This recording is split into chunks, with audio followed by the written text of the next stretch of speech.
Hello everyone and now welcome to a game between KraV versus Foggy. This game taking place here on Concealed Hill.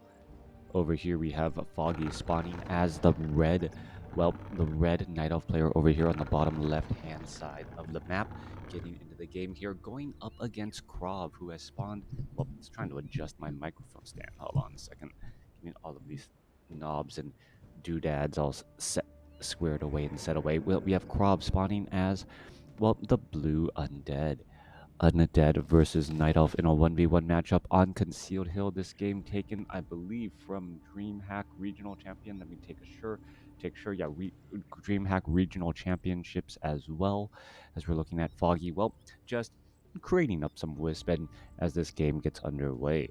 Now, we've seen a much more common transition with the game now getting heavier back into that Death Knight. That Death Knight is still such a very, very powerful hero and oftentimes the backbone of the undead army. KraV has been known to go a lot of Crypt Lord first, though, as we are looking at KraV going for Crypt Lord first in this matchup. Coming back across here, we are looking at a Keeper of the Grove with archers. It seems like Night Elf has been really staying true to this strategy, using that Keeper of the Grove, getting up to level 2, having some trance, and then being able to get some entangles off. What are we going to be seeing in this particular matchup here? And Foggy really seems to be, not reinventing the wheel all that much. His strategies are, I take that back. There was a lot of Mountain Giant use as of late, so we'll see if Foggy goes Mountain Giants in this game. This game is a couple weeks older than the previous ESL games that I had been casting, so we'll see whether or not, and I've been saying wait, we'll see a lot. I'm sorry about that. Yeah, waking up at 5:30 in the morning and my brain isn't firing on all cylinders yet. And as we see the Keeper of the Grove pick up a Ring of Protection +3, and now just going to finish off this Forest Scroll Trapper. Meanwhile, we're looking at KraV. He did keep his Scroll of Town Portal. He does have one Carrion Beetle out on the map already, or one group of Carrion Beetles. Should be able to get some skeletal minions, and then perhaps, or go for more beetles again. Yeah, just going for mass beetles instead. Or is that the first set of beetles? Oh, that is actually the first set of beetles. He brought 3 ghouls over. Or is that no, that's a beetle, and here's is that another beetle? Yep. Okay, so never mind. I take it back. There are actually 4 beetles on the map. We could be getting up to 6 here in just a second as well, trying to take down those critters. Critters are incredibly important in the map, as those beetles, beetles need a corpse in order to try and spawn. Sea turtles should get finished off pretty quickly. That giant sea turtle in particular, since it does have medium armor, actually takes bonus damage and is actually faster and easier to kill for the undead rather than the remaining than those heavy armor units there. All right, we're looking at a couple of trends trying to finish off that Carrion Beetle. Meanwhile, Keeper of the Grove is sitting at level 2, could try to get off an entangle onto some of these ghouls.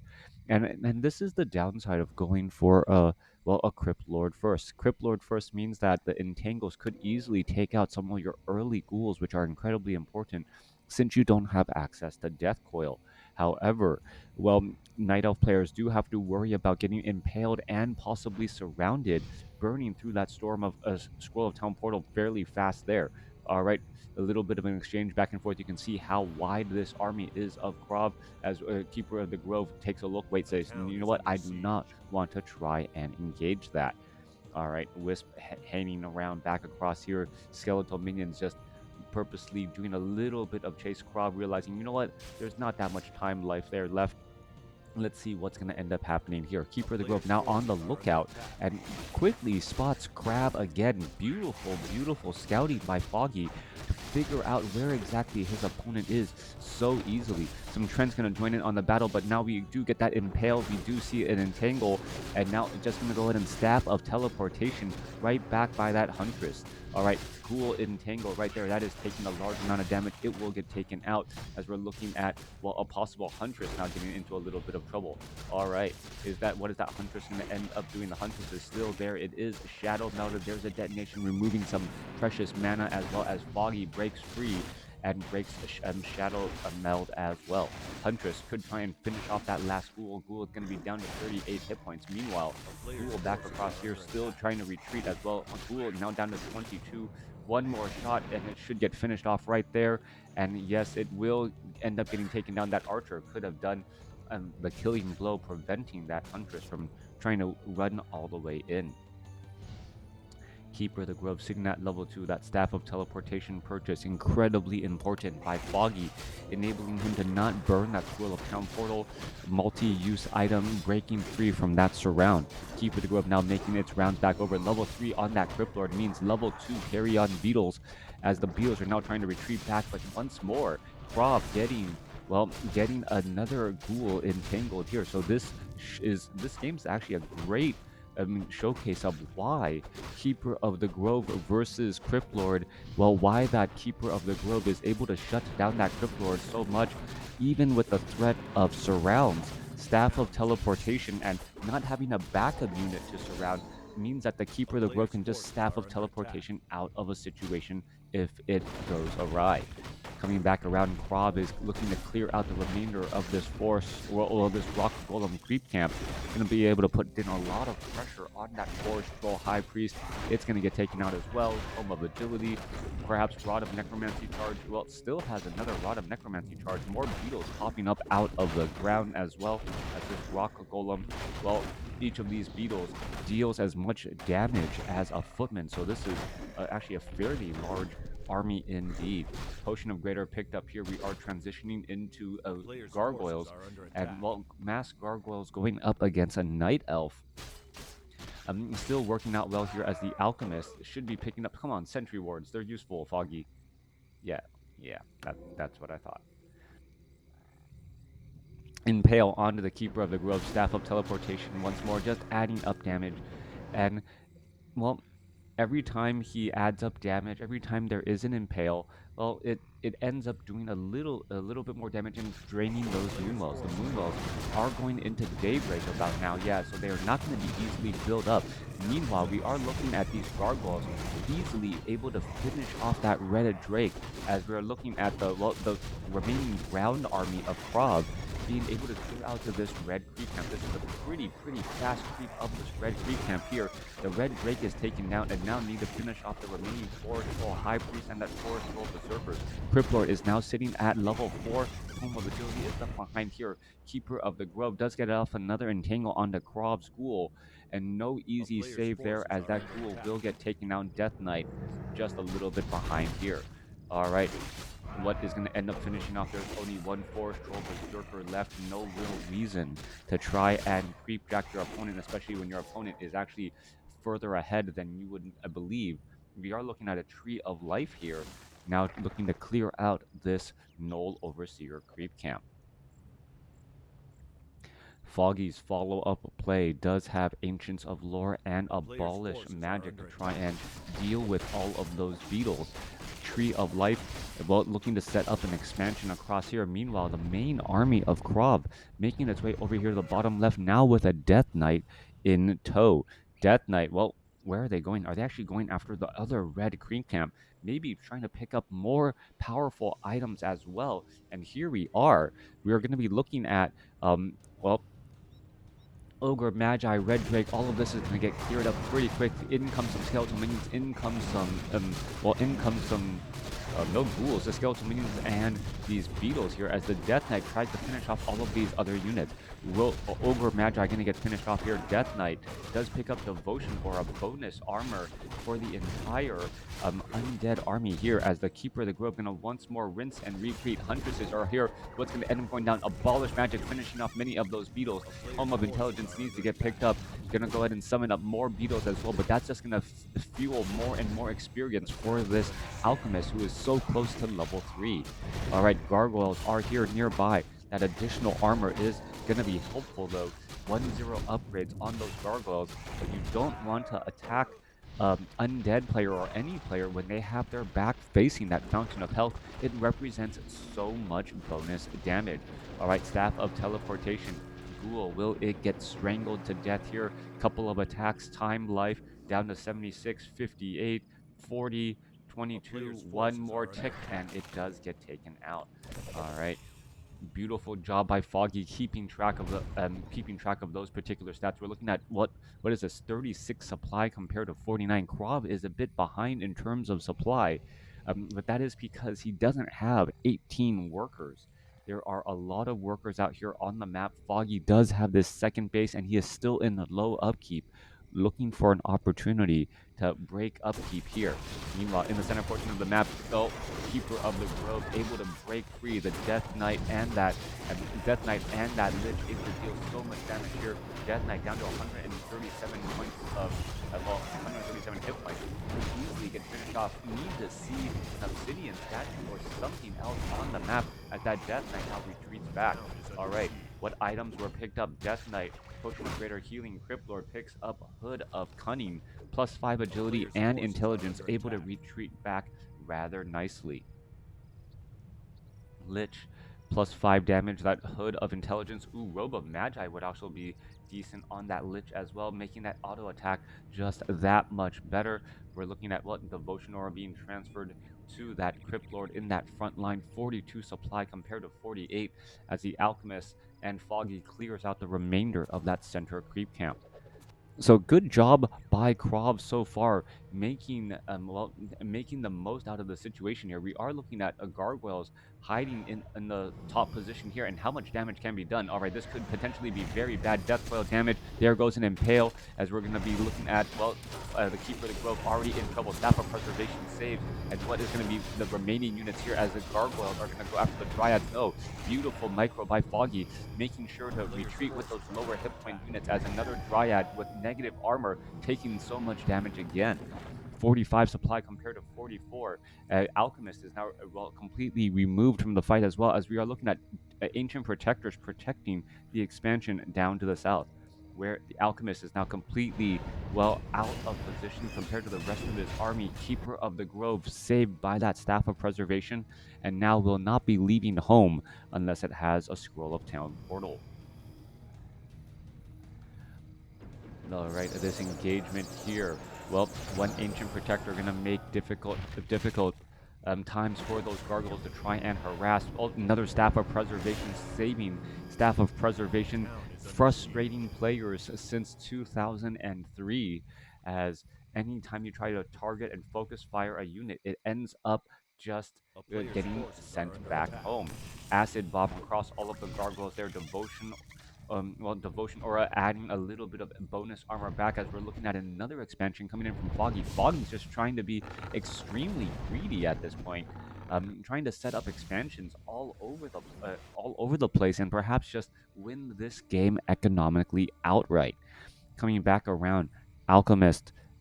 Alchemist Huntresses making their way through here. Death Knight looking to pull back. We're looking at the Crypt Lord sitting at level 4, the Death Knight sitting at level 2, Lich is sitting at level 1, we'll be able to get to level 2 here, and getting up to level 3 on the Death Knight is the main priority of KraV. Meanwhile, we're looking at Foggy actually helping KraV clear out his own natural expansion, as there are not many creep camps left. Death Knight going to stay at level 2 because of the limits of creeping on this map, as the Gargoyles are now off to the north here. There are a lot of Dryads. Are we going to see some damage here? And easy way to get around mass Dryads is, or the Impale is that the mass Dryads. But now we're looking at level 5 Crypt Lord, level 3 Death Knight. We are going into level 3 Impale, level 2 Death Foil. That is going to be more bonus damage as the Demon Hunter joins in on the fight. Can't believe I've been watching you cast this game for like 10 years. Pally man, well, thank you.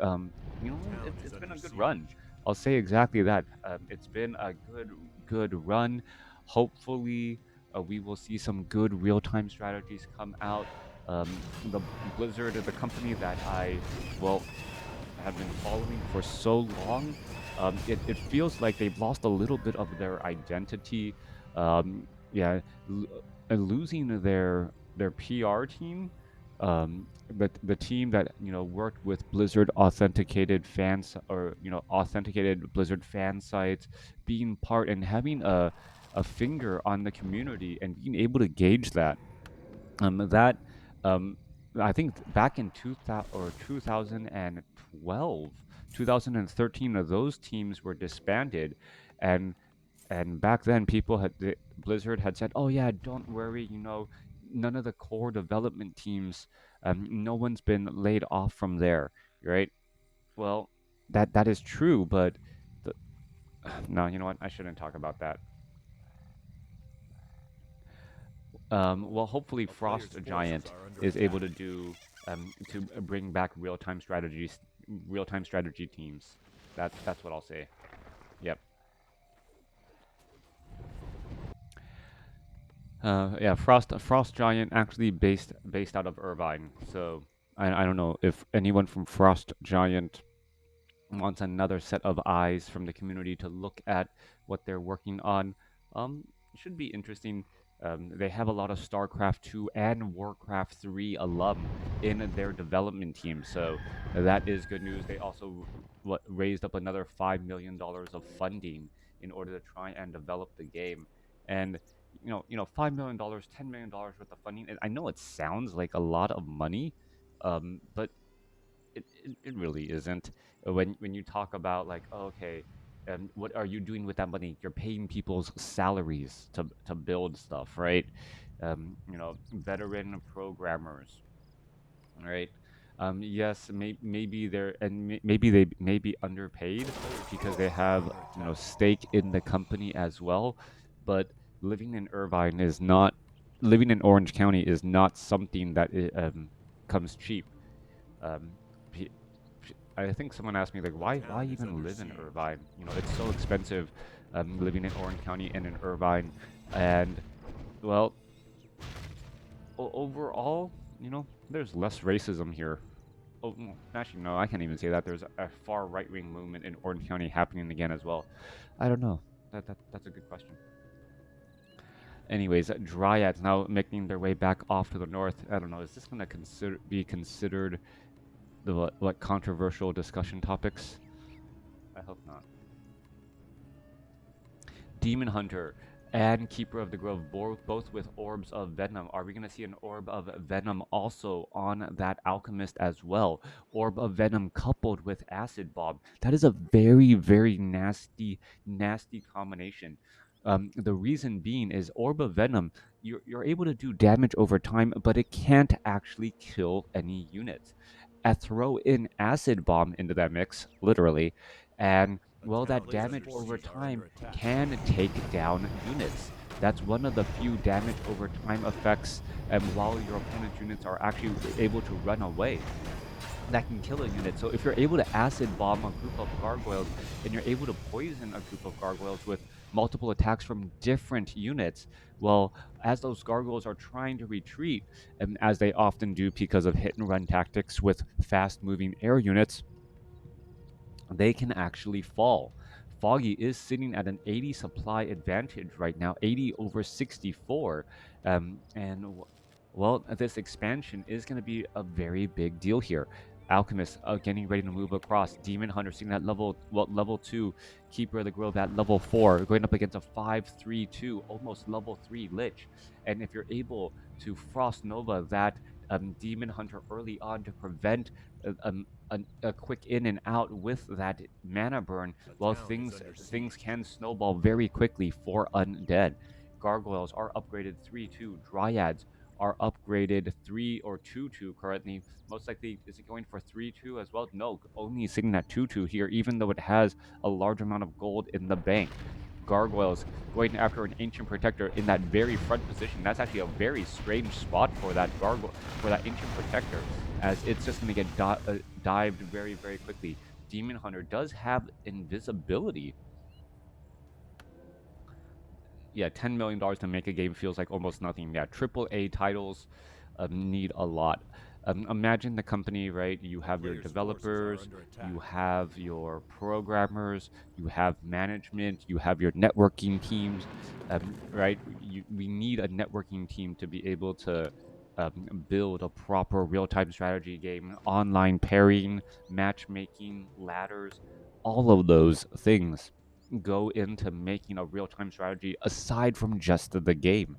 I think Blizzard forgot that when they were reforging Warcraft 3 and removed many key elements that are absolutely necessary for a competitive real-time strategy game. And I guess that was the key word that they forgot: competitive. You need to be able to compete. Looks unwinnable for Grav. Well, it's not quite unwinnable, but Foggy is going into high upkeep now. High upkeep here is gonna be quite a bit of an issue. Crypt Lord losing much of its power because the entire ground army is just dryads, with only dryads on the ground. Trying to impale and removing the effectiveness of that army is a very big deal. There goes an impale onto the demon hunter. Demon hunter gets blasted away even with the potion of lesser invulnerability, as the units are now getting taken down here. Alchemist gets up another acid bomb, but losing that one orb of venom is a very big deal indeed. All right, scroll of healing being used. Damage still getting added back up. Dryads are still fighting their way every which way around. Keeper of the Grove, however, using the Scroll of Town Portal, able to pull back. Looks unwinnable for Foggy. Wow, really? You're saying it's unwinnable already? No, no, definitely not the case at all. Yeah, RTS, a monochrome. We are looking at a haunted gold mine here getting canceled and rebuilt as those trends were able to force something here. Never quite sure why you have stone form. Well, stone form there, when you can also stone form at that fountain of health. Keeper of the Grove. The unit's going to try to lead the charge here. There goes an Impale. Get the Alchemist. Alchemist is going to end up using a potion of lesser invulnerability in order to get away. Demon Hunter now with Orb of Venom, and this is what we needed to see. That Orb of Venom and Healing Spray being used all together so well. Acid Bomb perhaps onto the Gargoyles. Just going to deal some damage back again, as we're looking at Dryads falling 65 supply compared to 53. Alchemist, however, falls at level 4. And well, the weakest units actually are the heroes, since they are the only things that are able to be easily taken out. We impale the Death Knight's Death Coil and that, well, Frost Nova. There goes another quick impale right there. Are we going to be looking at a Frost Nova onto that Demon Hunter? No, Staff of Preservation saves again, as the Death Knight, now in a little bit of trouble, needs to try and retreat back. Gargoyle is no longer able to support 61 supply compared to 44, as the Death Knight uses a potion of lesser invulnerability. Are we going to be looking at an impale? There goes the impale. Death Knight is right there, down to 155 hit points. There's a Frost Nova, potion of lesser invulnerability used as well. Death Knight can be in trouble, down to 166, as the Frostworms are looking around for a target to attack, but don't see anything, as there is just an army of Dryads. All right, a transition into Cryptine perhaps would have been a better call, especially when you already have Frostworms to try and deal with any sort of bear play. Tree of Eternity transitioning over as well. It's going to easily get cleaned up. Undead Hero Nuke, nothing to laugh at, but well, the undead heroes were able to play their game against the Night Elf heroes. However, the Dryads completely immune to that effect. And well, once the heroes come back out, Demon Hunter with Orb of Venom, Keeper of the Grove with Orb of Venom trying to fight their way through, and Alchemist with Acid Bomb, that damage over time does tick away pretty quickly. Waiting for a resurrection on that Alchemist, and I believe we're going to see another play as well, or another counter push as well. I don't believe KraV can really hope to stick around in this fight if Foggy is able to establish this center gold mine. Demon Hunter going to go ahead and lead the charge. There goes an impale. Damage straight up there. Staff of Preservation brings the Demon Hunter back behind enemy line, or back to this line here. A great positioning. Normally, the Tree of Eternity, being moved, Staff of Preservation doesn't help the Night Elf, but Foggy was able to bring back in the Demon Hunter again for an easy mana burn, finishing off one ghoul. Oh no, Dark Ritual denying that little bit of experience that would give the Demon Hunter level 3. Making its way back off to the north again, Demon Hunter making sure that there is no expansion, spots that there is no haunted gold mine. Some great play. Yeah, Meat Wagons would make a big deal as well. Meat Wagons being, and with Disease Cloud spreading that damage across, some way to actually make damage stick onto those Dryads, but we just don't see it here. We don't see any we don't even see any slaughterhouse at all. So no slaughterhouse is a very big deal. No obsidian statues, no extra mana, none of those particular strategies. As KraV sitting on one base, unable to deal with Foggy's mass army of dryads, even though he has a well, he's been leading in hero levels for quite some time. 73 supply compared to 38. KraV throwing in everything at his opponent now. Gonna buy some additional items and then move on through, but I believe this is the beginning of the end. What can KraV really do to come out of this fight at the end here is the question, as pretty much every single building save for the Black Citadel and a Nerubian Tower are are unsummoned. Bears are out here on the battlefield already. We see one Frostworm up in the air. Foggy saying, "You know what? I can hold on to this expansion. You need to bring the fight to me. What are you gonna do?" And here we go. All right, here in comes the engagement. There is a roar. Doesn't really affect many of those units. More damage focusing down onto a Dryad or two. There goes an Impale. Level 3 onto the Demon Hunter. Level 5 onto that Keeper of the Grove. As the, Bear quickly getting taken out. Demon Hunter able to get off a couple of mana burns. Crypt Lord, does it use or Locust Swarm? It is. Adding up a little bit more damage. Potion Lesser and Vulnerability on the Demon Hunter again. Now trying to go after the Death Knight. Swirl of Healing. Healing up many of those gargoyles, but the gargoyles are not going to be able to stick around all that well. Another entangle goes down onto the Death Knight. The Death Knight now trying to retreat back. Alchemist, Demon Hunter completely clearing out much of the mana, as Foggy with the lower score in this particular match, as KraV did have a higher hero score, as he was able to creep out those corner red creep camps so quickly, but never could really find a good engagement point against Foggy. Yep, that is true. You're not a fan of wagons with mass air. You do lose a lot of mobility. That is true, but at I don't know. It seemed like the gargoyles, the hit and run tactics were only gonna work for so long. Foggy ended up having the lower hero score, but never really felt like he was behind, and in fact was able to get the win. Thanks for watching. Thanks for listening. Hope you guys enjoyed it.